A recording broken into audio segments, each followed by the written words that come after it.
Bismillahirrahmanirrahim. Assalamualaikum warahmatullahi wabarakatuh.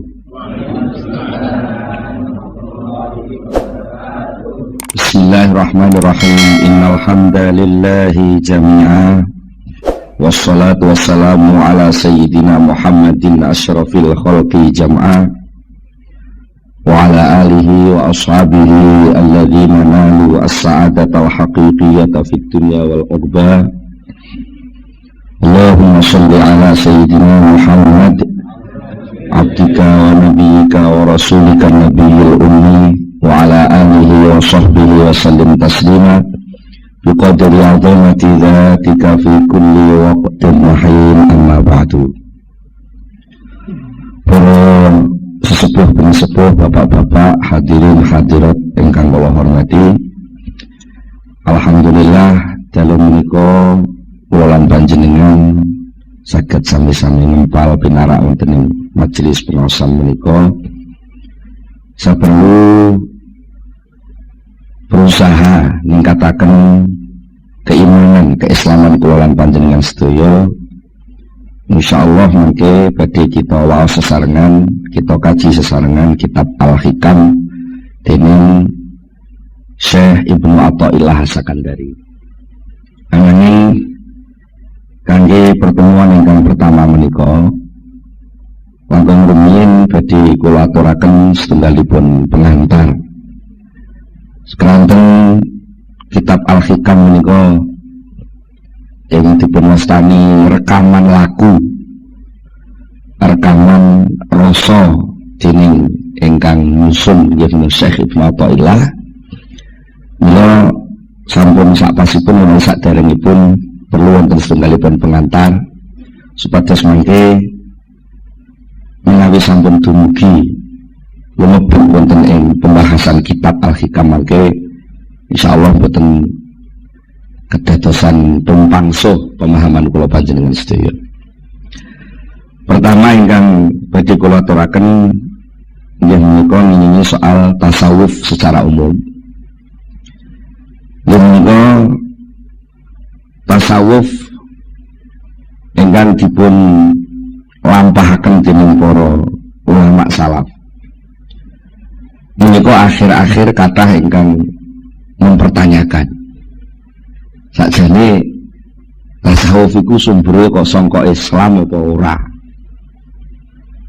Kadang-kadang wonten ingkang mencurigai praktek-praktek tasawuf menika niru dhateng agami-agami sanes.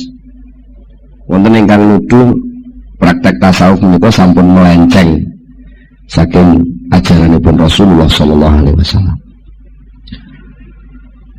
Menika sedaya lumrah. Jalaran barang niku lek edi, barang niku lek apik, niku mesti akeh sing imitasi. Jadi kan kulo enten merek napa ngoten nggih. Sing terkenal ngoten gudang garam lho. Lha ngoten niku ditiru.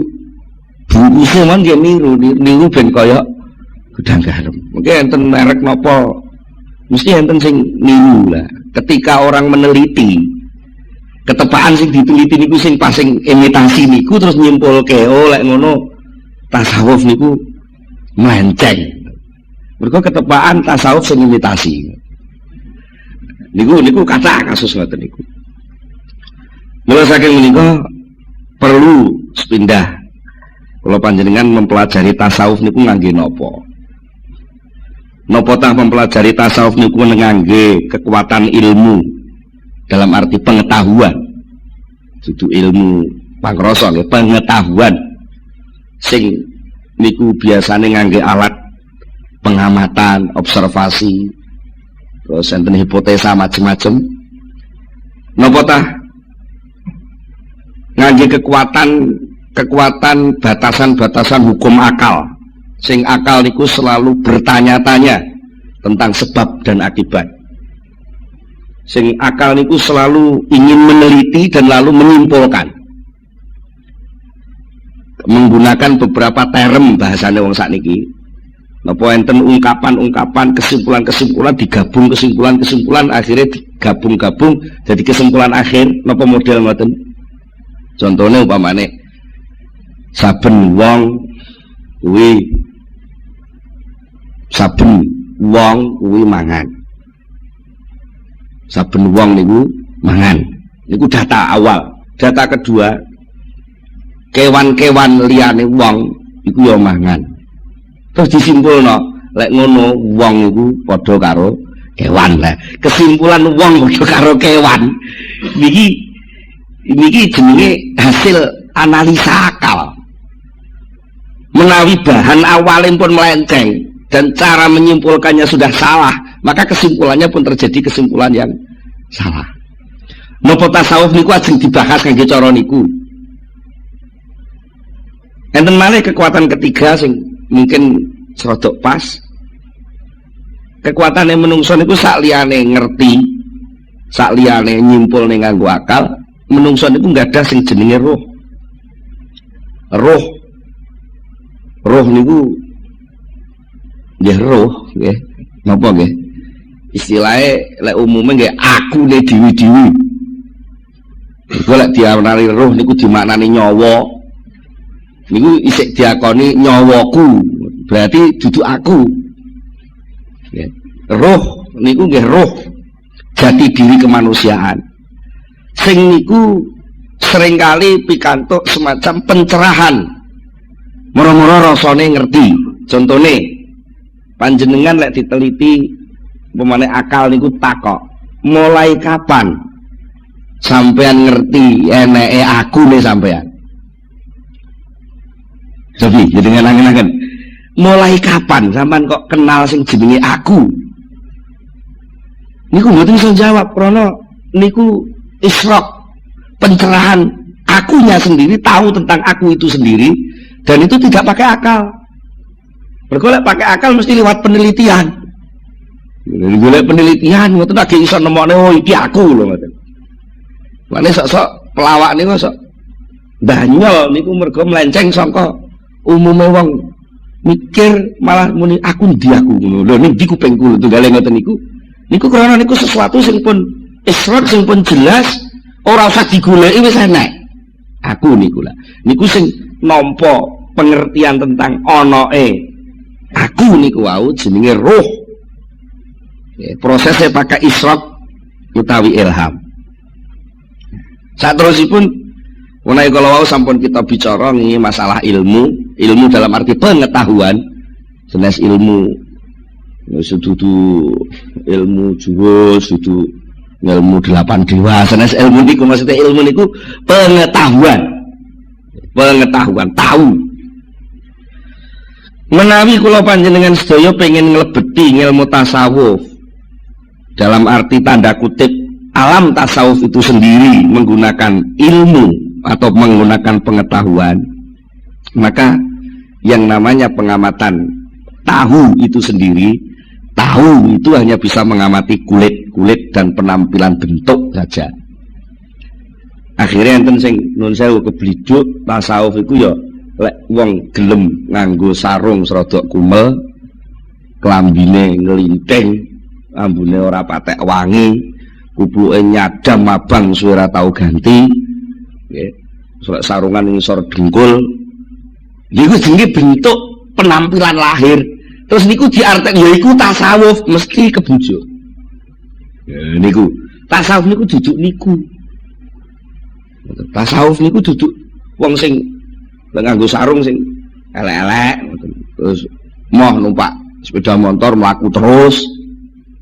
Niku mboten niku tasawuf. Walaupun mungkin nanti ada beberapa suatu keadaan si murid tasawuf itu kadang-kadang karena suatu pelajaran dia harus melakukan hal seperti itu, dan itu tidak selamanya.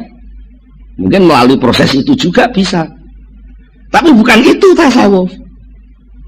Nah, niku bahayane ngoten nek kula jenengan nyimpulne apa-apa mung sekedar delok jarine kabare terus niku mungkin mesti kebliduk. Ini ibaratnya mung kaya wong ndelok ceritane ketoprak nglakokne Sunan Kalijaga, dan mergo ndelok ini ndelok tampilan, tidak ndelok Sunan Kalijaga. Akhirnya ngertine mung bentuk wadah sing ditampilno pemeran Sunan Kalijaga niku terus kebliduk. Ya iku lho Sunan Kalijaga. Padahal itu hanya pemeran Sunan Kalijaga. Iku bahayane wong sing mengamati tasawuf ngangge pengetahuan. Lajeng enten malih sing mengamati tasawuf ngangge akal. Artinya akal niku pakai hukum akal, logika. Pakai kias. Damel napa? Hukum-hukum logika untuk menyimpulkan suatu kesimpulan. Maka nalikane kula panjenengan menggunakan akal untuk memasuki lautan tasawuf yang tak terbatas itu. Kalau kita memasuki taman-taman indahnya tasawuf, lalu kita menggunakan akal yang serba bertanya dan mesti letterlek saklek, nek iki nek A mesti kesimpulannya B, nek A gandeng karo B arep muncul jenenge C, dan begitu seterusnya. Niku pol-polane pol kemampuan akal niku hanya mengamati materi lahir, senajan materi lahir niku kenging tinggi bahan awal pemikiran akal niku piyambak. Contohnya niki ana biting siji, ana maneh biting maneh siji, terus sampean amati disimpulke biting siji dijejer karo bitung siji, kesimpulannya biting loro. Niku akhirnya terus dienggo pedoman, senajan bitingnya wis gak enek, akal pun mlaku dhewe. Siji ditambah siji mesti loro. Karena apa? Bahan awalnya keng materi. Lah mongko sing jeneng tasawuf itu bahan-bahan yang dipakai pemahamannya bukan material, tapi langsung niku sesuatu yang gaib, ya, sesuatu yang gaib, sesuatu sing begitu luas di alam awang-awang ibaratnya ngoten, sing tak terbatas. Niku lek ngangge akal, akhirnya mengke cara wong ngoten pengen mengarungi seluruh dirgantara, tapi piyambake namung miberno layangan ngoten tok. Napa nggih saged gayo? Mboten saged. Wong sing wis canggih ngangge napa kongkot mau iso rutuh nggih. Nggih nggih. Ngenane lah ngoten. Pesawat paling canggih kongkot iso kecelakaan. Napa malih niki soal alam di balik alam kemanusiaan itu sendiri yang itu terkait erat dengan nurun nubuwah, cahaya kenabian, alam wahyu, alam gaib, alam inti manusia yang itu sendiri, manusia itu sendiri adalah rahasia Allah Subhanahu wa taala. Nek niku aja dipahami nganggo akal, maka yang terjadi adalah penyempitan persoalan manusia itu sendiri. Dan mulai saking menika kangge memudahkan jadi supados kula panjenengan menika saged memahami tasawuf. Ya ampun nganggo alat sing remeh-remeh. Begitu luasnya tasawuf sing mampu saged ngrasakne tasawuf niku namung manahipun piyambak-piyambak. Mula mangke wonten ing kitab Al-Hikam, insyaallah mangke badhe dipun paringi pinten-pinten penjelasan sing mungkin bertentangan kali kesimpulan akale wong umum. Kesimpulan akale wong umum sing salah niku dudu akale sakjane, tapi bahan sing dienggo nyimpulno niku lho kurang pas. Bahan sing dienggo nyimpulno niku kurang pas. Contoh niki contoh sing mbok menawi teng pengawasan sanes sering kula aturaken. Contohnya ngeten. Wong sing usahane sregep niku sing akeh sukses hasil dadi wong sugih. Anak wujudan jenenge usaha ikhtiar, ana akibat, anak sebab jenenge usaha, ana akibat jenenge sugih. Karena bahan ini ki akal nampa terus nyimpulno lek ngono muncule sugih kuwi sangka usaha. Karena akal niki namung ngerti niki. Akhirnya sampai teng putih-putih niku akal niku terus berperan lan ngampanyekno suasana niki. Nek kowe gak gelem nyambut gawe gak iso sugih. Nggih ngoten nggih. Sampai lek duwe anak melarat diseneni lho kowe ora gelem nyambut gawe. Nah, niki pun mboten pas. Sing hubungannya kali soal tasawuf. Napa? Soalnya tasawuf itu berawal saking pemahaman iman. Sementara iman jelas rukunnya wonten 6 termasuk sing terakhir niku wabil qadri khairihi wa syarrihi minallah. Ketentuan seluruh kehidupan ini ditentukan oleh Allah Subhanahu wa taala. Sementara pekerjaan, usaha, ikhtiar, ngamal, ibadah itu adalah perintah. Lah niki sing kadang-kadang krana awalnya pun mukadimah pun keliru. Antarane nyambut gawe karo sukses niku dianggap saling berakibat. Niki rancu tadi. Lah terus pundi?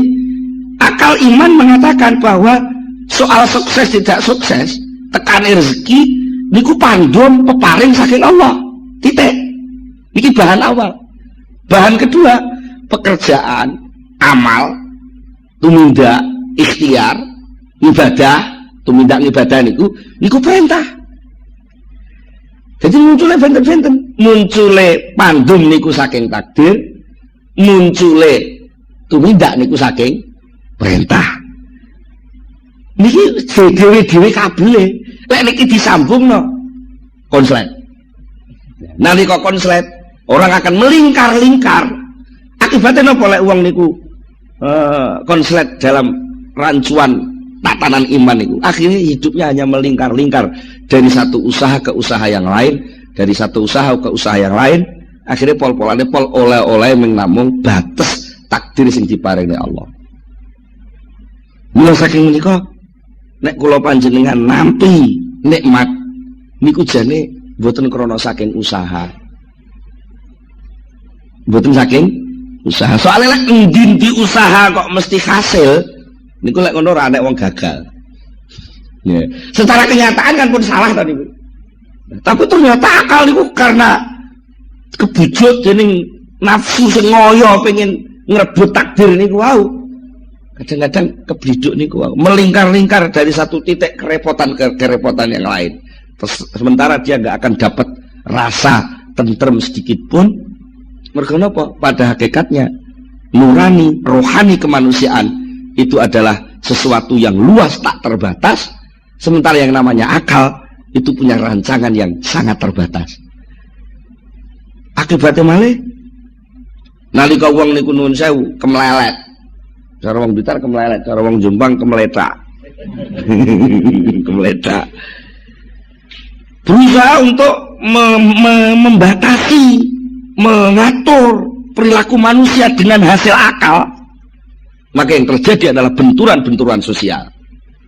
Mereka uang niku enten malah unen-unen cara Blora Jawa Tengah siji silit siji anggit. Angger uang niku duwe pertimbangan sendiri-sendiri.